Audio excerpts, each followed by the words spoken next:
Oi, tudo bem? Aqui quem fala é a Georgia, do canal Plano G. E agora que passou todo o furacão das eleições, eu decidi fazer um vídeo especificamente falando sobre essa última campanha, que acabou no domingo passado, retrasado quando esse vídeo chegar ao ar, e que foi um grande desafio para nós aqui do pessoal do Blumenau e para mim pessoalmente também, como mulher, mãe, pessoa que tem vida, trabalho, outras tarefas, enfim.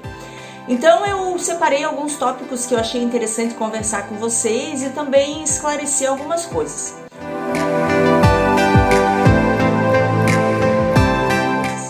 O primeiro tópico sobre o qual eu escolhi falar foi por que a frente de esquerda não deu certo em Blumenau.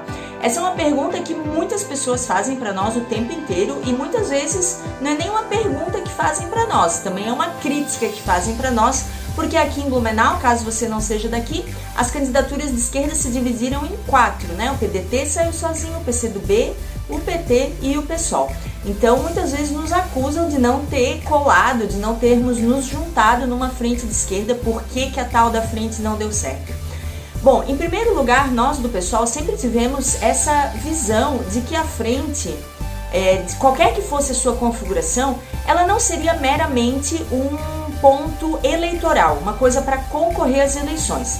A gente sempre teve em mente que a principal tarefa da frente de esquerda era não ser uma frente de esquerda eleitoral, era ser uma frente de esquerda programática, onde os partidos de esquerda agiriam em conjunto ou tentariam entrar em consensos para lutar contra o bolsonarismo de maneira mais ampla, né, ultrapassando inclusive o período eleitoral.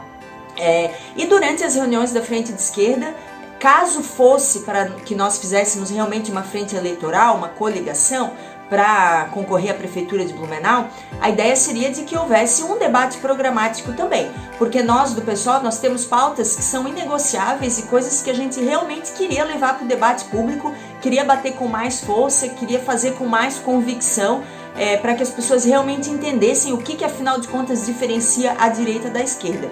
Esses debates são inúmeros, né? Essas pautas, essas bandeiras são inúmeras, mas quem conhece um pouquinho do pessoal já sabe que é a defesa incondicional e inflexível dos negros e negras, dos indígenas e das indígenas, da pauta LGBTQIAP+, da pauta feminista, né? E agora nessa eleição também a própria questão do transporte público, das hortas comunitárias, da agroecologia, do ecossocialismo, do acesso à cidade.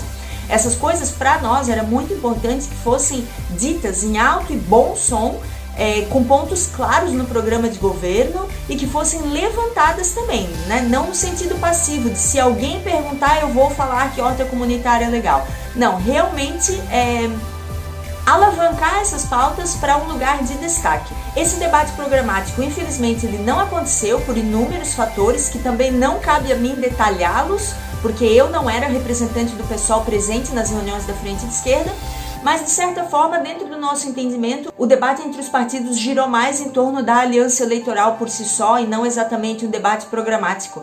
Talvez tenha sido até uma falha nossa de não ter realmente tensionado para que houvesse esse debate programático, mas de todo modo o tempo foi passando e quando a gente viu, começou a chegar aos 45 do segundo tempo, nós precisávamos tomar uma decisão, até porque decidir levar adiante uma candidatura para a prefeitura demanda muita organização, muito trabalho, demanda uma equipe, né, decidir o que vai ser feito, quando será feito, questão de dinheiro também, arrecadação de fundos, qual vai ser o planejamento, plano de mídia, enfim, são inúmeras coisas que um partido precisa começar a organizar mesmo antes do começo da campanha eleitoral, como vocês devem imaginar. Então o tempo foi passando, a gente foi ficando um pouco angustiado com todas essas questões e acabamos por bem decidindo sair sozinhos devido à grande indefinição, né? Muitos vai e vens, partido que saía, partido que voltava, partido que não abria mão de ser a cabeça de chapa. Nós abrimos mão de ser cabeça de chapa, nós estávamos dispostos a sermos vice de alguém, claramente dependendo quem fosse esse vice e dependendo também desse debate programático. Mas aí quando a gente viu que já estava ficando muito em cima da hora, se nós esperássemos mais e acabássemos sendo deixados em segundo plano nas questões que nos eram importantes, a gente ia ser extremamente prejudicado porque nós não teríamos tido esse tempo hábil para nos planejar, nos programar e tomar algumas decisões importantes. Então nós acabamos decidindo sair sozinhos antes de sermos prejudicados devido a uma certa lentidão nas decisões e nos debates que eram feitos na frente. O que não significa de jeito nenhum dizer que a frente deixou de existir ou que a frente não vai mais atuar em conjunto. Nós temos diversos pontos em comum, nós temos diversas pautas em comum, nós temos uma relação de camaradagem com muitos militantes de todos esses 4 partidos, 5, 6 partidos em Blumenau, só que 2 deles não lançaram candidaturas. E nós vamos continuar esse diálogo, esse debate, a frente vai continuar funcionando e nós vamos tentar continuar lutando contra o conservadorismo, o fundamentalismo religioso e o bolsonarismo aqui em Blumenau. O segundo ponto que eu pensei em falar foi por que eu saí candidata a prefeita e não a vereadora. Isso também é uma dúvida bastante presente aí para as pessoas. Como vocês sabem, eu já tenho sido, não gosto de falar assim, parece que eu sou uma celebridade, não sou, mas de certa forma eu tenho sido a figura pública do pessoal aqui em Blumenau por alguns anos, já fui candidata 2 vezes a deputada estadual, e aí quando chegou a hora de decidir quem estaria nessa cabeça de chapa, quem seria a candidatura, embora nós tenhamos total consciência de que talvez a minha candidatura como vereadora teria sido muito bem votada, ainda assim, na nossa leitura da conjuntura eleitoral, nós também entendíamos que não teríamos chance praticamente nenhuma de eleger um vereador. O quociente eleitoral aqui em Blumenau é muito alto, em torno de 12 mil votos. Nessa eleição foi um pouquinho menos, devido ao grande número de abstenções, acho que ficou em torno de 10 mil votos, não lembro de cor, de cabeça, mas ainda assim 10 mil votos é muito voto. Nós sabíamos que nós sairíamos com uma chapa pequena, com poucos candidatos a vereador, então, de qualquer maneira, eu saindo candidata a vereadora não seria garantia nenhuma de que nós, de fato, emplacaríamos um vereador na Câmara de Blumenau. Então, dentro dos debates internos que nós fizemos, a nossa decisão foi de que seria melhor pegar aquela que, à época, seria a principal figura pública do pessoal na cidade e jogar para a cabeça de chapa, para a campanha majoritária como prefeita, para poder aglutinar mais atenção, para poder dar mais voz às coisas que a gente queria debater. Então essa decisão foi muito bem pensada. Eu acho até engraçado quando ainda aparece, quase 2 semanas depois da eleição, ainda aparece gente no meu perfil tirando sarro da minha cara, porque nós perdemos a eleição, olha aí, não chegou nem ao segundo turno. Gente, pelo amor de Deus, nós estamos na política já há tempo suficiente para conseguir fazer uma avaliação eleitoral. O nosso número de votos foi exatamente o número de votos que a gente esperava ganhar. Claro que nós ficaríamos felizes se nós tivéssemos tido uma votação ainda mais expressiva, mas seria lucro, seria acima do que nós esperávamos. Nosso alcance foi ótimo, levando em conta o nosso dinheiro, o nosso fundo eleitoral, que não foi tão grande, levando em conta a nossa estrutura de campanha, que era muito pequena, e levando em conta também as pautas que nós estávamos levantando, que são pautas que Blumenau não está habituado a discutir. Então, claro, algumas das coisas que a gente debateu, o eleitor blumenauense nunca tinha sequer ouvido falar, então, claro que seria recebido também com estranheza. A nossa proposta era começar a pavimentar um caminho para construir um programa político ainda mais robusto, para que aos poucos a gente consiga chamar mais atenção, atrair mais simpatizantes, mais pessoas próximas ou mesmo mais filiados, para ter esse crescimento orgânico, acima de tudo qualitativo mais do que quantitativo, e esse objetivo a gente conseguiu, graças às deusas, atingir de maneira muito boa. Nós temos uma avaliação excelente da nossa campanha. Nós ainda vamos ter a reunião de balanço eleitoral, mas a princípio, pelos comentários que rolam nas nossas reuniões, nós temos uma avaliação muito positiva. Foi uma campanha bonita, foi uma campanha onde nós pudemos falar tudo o que nós realmente queríamos e falar sobre um projeto de cidade que pode ser ampliado para um projeto de estado e um projeto de país que o pessoal tem para Blumenau. O terceiro ponto que eu trouxe aqui, muita gente pergunta também se eu recebi muitos ataques, em rede social principalmente, claro. E a verdade é que não. Eu fico muito surpresa de falar isso, realmente eu estava muito preparada para receber um número grandíssimo de ataques, até porque 2018 foi uma campanha muito difícil. Quem me acompanha desde aquela época provavelmente lembra de ter me visto chorando nos stories, porque era muito ódio, era ameaça de morte, era gente desejando que eu fosse estuprada, era gente desejando mal para minha filha, que era um bebê de 6 meses na época da eleição em 2018, 10 meses, desculpa. Então eu estava tentando me preparar para receber ódio à 10ª potência nessa eleição, e a verdade é que eu não recebi. Claro, quando notícias sobre nós saíam nos jornais, né, no Jornal de Santa Catarina, no município Blumenau e no Informe Blumenau, o ódio era muito grande mesmo, mas eu tentava me privar desse tipo de interação, eu não entrava nas páginas, não lia os comentários, eu deixava isso para os apoiadores fazerem, porque eu não queria também me abalar psicologicamente. Mas, pessoalmente, na minha fanpage, no meu canal, no meu Insta, ou mesmo no inbox, eu não recebi nada, zero, de ameaça, de violência, de desejo de coisas ruins, nada disso eu recebi agora em 2020. Eu considero isso como muito positivo, claro, em primeiro lugar num nível pessoal, né, porque realmente consegui passar pela campanha sem ter passado por esse estresse, e número 2, no nível político também. Em 2018 foi o auge do bolsonarismo, né, era eleição presidencial, quando esse monstro aí foi eleito. E agora em 2020 a gente já vê que eles estão um pouquinho mais tímidos, né? Que eles estão com um pouquinho mais de vergonha. É um bolsonarista envergonhado, que já não tem mais toda aquela convicção de ficar aí grunhindo coisas antifeministas, né? Anti-LGBTQIAP+. Então eu considero isso também como um sinal da derrocada do bolsonarismo. Eu acho que nós podemos ficar um pouco otimistas de que essa praga talvez vá passar logo, espero. Mais um ponto que eu coloquei aqui, qual foi a maior dificuldade, que também é uma coisa que bastante gente pergunta, qual foi a maior dificuldade para mim durante essa campanha? E a maior dificuldade foi ser mãe, né, como sempre. Eu e o Éder, nós temos guarda compartilhada com a Olivia, então nós temos esse revezamento, cada um fica um dia com ela, eu fico terças e quintas, ele fica segundas e quartas, as sextas e os finais de semana são alternados, e isso funcionou muito bem durante praticamente toda a campanha. Mas ainda assim, muitas vezes surgiam, a Fafá latindo, como sempre.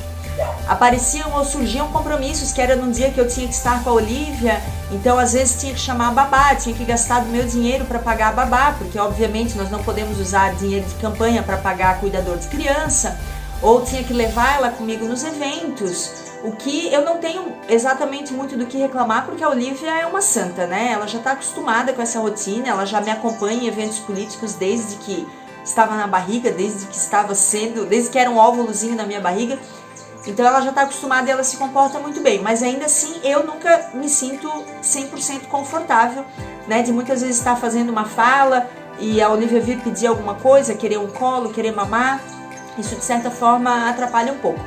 E claro, na última semana de campanha, que foi quando o Éder teve que ficar em isolamento por estar com suspeita de Covid, aí eu fiquei 100% sozinha com ela, o que foi realmente bastante desafiador. Eu tive que cancelar vários compromissos, eu tive que fazer muitas coisas muito mal feitas, porque era o que eu conseguia fazer enquanto ela estava comigo. Essa última semana de campanha foi realmente bastante estressante mesmo para mim, embora eu tenha contado com a ajuda de várias pessoas muito queridas que ficaram com a Olivia, minha mãe, a Tatiana, a Cris e o Ramon, que me deram essa força de ficar com ela em alguns momentos. Ainda assim, 24 horas por dia com a criança, no meio, ou pior, na reta final de uma campanha eleitoral, foi certamente a maior dificuldade que eu passei. A segunda maior dificuldade foi lidar com a imprensa mesmo. A imprensa brasileira, blumenauense, parece que ela não quer mais trabalhar, né? Hoje em dia, que quase todo mundo tem um celular com câmera, a imprensa não se dá mais ao trabalho de fazer nada, né? Então quase tudo que foi mandado para a imprensa foi feito por nós. Então, por exemplo, para a NSC nós tínhamos que mandar toda semana a resposta para uma pergunta que eles faziam.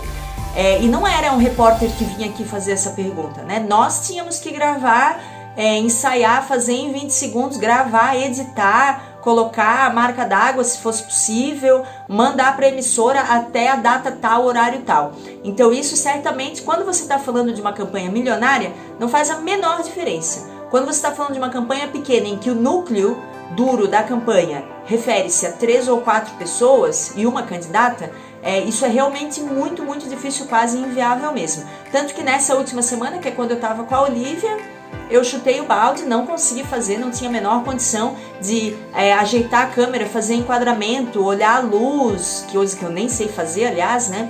E ainda gravar, fazer o teleprompter, né? Colocar as palavras no papel para não esquecer de nada e ainda mandar para a emissora. Acabei não fazendo algumas das coisas que me foram pedidas, mas também não me sinto culpada, né? 0% culpada, porque realmente eu fiz o que eu podia, da forma que eu podia, do melhor jeito que eu consegui.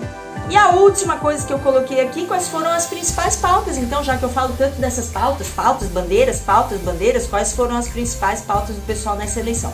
Bom, nosso plano de governo estava maravilhoso, perfeito. Perfeito não, porque a gente ainda está melhorando algumas coisas. O nosso plano de governo é um projeto de cidade, ele é permanente, ele está sempre sendo editado, construído, corrigido, implementado. Mas, de certa forma, eu considero, para mim, a pauta ou o projeto que foi o que mais chamou a atenção das pessoas em geral foi a questão da tarifa zero. O blumenauense, como eu falei lá no começo do vídeo, nunca tinha ouvido falar sobre isso, então foi uma coisa que gerou um certo choque. Eu fui taxada como louca mesmo, muitas pessoas me conhecem aí como a doida que quer dar ônibus de graça para todo mundo. Não tem problema nenhum, no começo eu fiquei um pouquinho irritada, porque é um assunto sobre o qual eu tenho muito conhecimento, então eu falei com dados, né, com informações, com alternativas, citando as fontes de financiamento, falando das cidades que já têm tarifa zero no país. Mas as pessoas, quando elas estão com a cabeça fechada em relação a algum assunto, você pode falar o que você quiser, que elas não vão prestar atenção naquilo, porque elas já estão com aquela ideia de que tarifa zero é impossível, quem vai pagar a conta, não existe almoço grátis. Então qualquer coisa que você fala, joga para o universo, não vai entrar nos ouvidos dessas pessoas. Essa foi a pauta que eu considero a que mais chamou a atenção. A minha pauta preferida, porém, que foi o que eu falei em várias lives e continuarei falando para sempre, é a questão das hortas comunitárias. Eu acho que essa pauta especificamente talvez seja a única pauta, na minha opinião, realmente revolucionária. Porque quando a gente fala, e quem assistiu as lives vai estar achando, que repetitiva, eu já ouvi falar isso antes, mas quando a gente fala de horta comunitária, a gente está falando de coisas que realmente vão mudar a relação das pessoas com as outras pessoas, com o meio ambiente, com a alimentação, com a comunidade onde elas estão inseridas. É realmente uma coisa tão simples, que não demanda grandes investimentos, que não é uma coisa cara, mas que realmente vira uma comunidade de cabeça para baixo, né? Porque faz com que as pessoas prestem mais atenção em tudo aquilo que eu falei antes, né? Vai prestar mais atenção na sua relação com o seu vizinho, né? Porque eles vão ter que se combinar nas reuniões da comunidade, quem é que vai cuidar da horta, quando, se juntar em duplas, né? 2, 3 famílias cada dia da semana sendo responsáveis pela horta. A pessoa vai prestar atenção na sua relação com o meio ambiente, vai ver como aquela praça onde está a horta comunitária não está sendo cuidada, está sendo poluída, como as pessoas estão vandalizando os brinquedos, ou estão destruindo a horta, ou não estão dando a atenção necessária para ela. Vai mudar a relação com a própria alimentação, vai saber o que é uma punk, vai saber o que é uma comida sem agrotóxico, vai saber que muitas coisas que tem ali na horta comunitária essa pessoa pode plantar em casa, vai começar a dar mais valor para essa questão, vai aumentar, ampliar o seu entendimento em relação ao agrotóxico no Brasil, ao seu uso indiscriminado, né, às isenções fiscais que recebe a indústria do agrotóxico e dos fertilizantes no Brasil.